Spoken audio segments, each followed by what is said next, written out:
കേരളത്തെ പൊക്കാൻ വീണ്ടും പെരുമഴ വരുന്നു. തെക്കൻ ബംഗാൾ ഉൾക്കടലിന്റെ മധ്യഭാഗത്തായി ന്യൂനമർദ്ദം രൂപപ്പെട്ടതായി കേന്ദ്ര കാലാവസ്ഥാ വകുപ്പിന്റെ മുന്നറിയിപ്പ്. അടുത്ത 2 ദിവസത്തിനുള്ളിൽ ന്യൂനമർദ്ദം കൂടുതൽ ശക്തി പ്രാപിച്ച് തമിഴ്നാട് തീരത്തേക്ക് നീങ്ങാൻ സാധ്യത.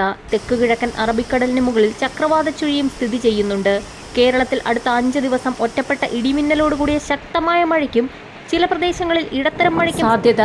തിരുവനന്തപുരം, കൊല്ലം, പത്തനംതിട്ട, കോട്ടയം, ആലപ്പുഴ, ഇടുക്കി, തൃശൂർ, എറണാകുളം ജില്ലകളിൽ ഒറ്റപ്പെട്ട ശക്തമായ മഴ പ്രതീക്ഷിക്കാം. ഏതാനും ദിവസത്തെ വരണ്ട കാലാവസ്ഥയ്ക്ക് ശേഷം ബുധനാഴ്ച മുതൽ സംസ്ഥാനത്ത് വീണ്ടും മഴ സജീവമാകുമെന്ന് നേരത്തെ തന്നെ കാലാവസ്ഥാ വകുപ്പ് മുന്നറിയിപ്പ് നൽകിയിരുന്നു. കേരള, കർണാടക, ലക്ഷദ്വീപ് തീരങ്ങളിൽ ഇന്ന് മത്സ്യബന്ധനത്തിന് തടസ്സമില്ല എന്ന് കേന്ദ്ര കാലാവസ്ഥാ വകുപ്പ് അറിയിച്ചു. തെക്കൻ ജില്ലകളിലായിരിക്കും ശക്തമായ മഴയ്ക്ക് സാധ്യത. തെക്കൻ തമിഴ്നാട് തീരം, അതിനോട് ചേർന്ന കന്യാകുമാരി പ്രദേശം, ഗൾഫ് ഓഫ് മാന്നാർ, തെക്ക് കിഴക്കൻ അറബിക്കടൽ, തെക്കൻ ബംഗാൾ ഉൾക്കടൽ, അതിനോട് ചേർന്ന മധ്യ ബംഗാൾ ഉൾക്കടൽ എന്നിവിടങ്ങളിൽ മണിക്കൂറിൽ 35 മുതൽ 55 കിലോമീറ്റർ വരെയും വേഗതയിൽ ശക്തമായ കാറ്റിന് മോശം കാലാവസ്ഥയ്ക്കും സാധ്യത.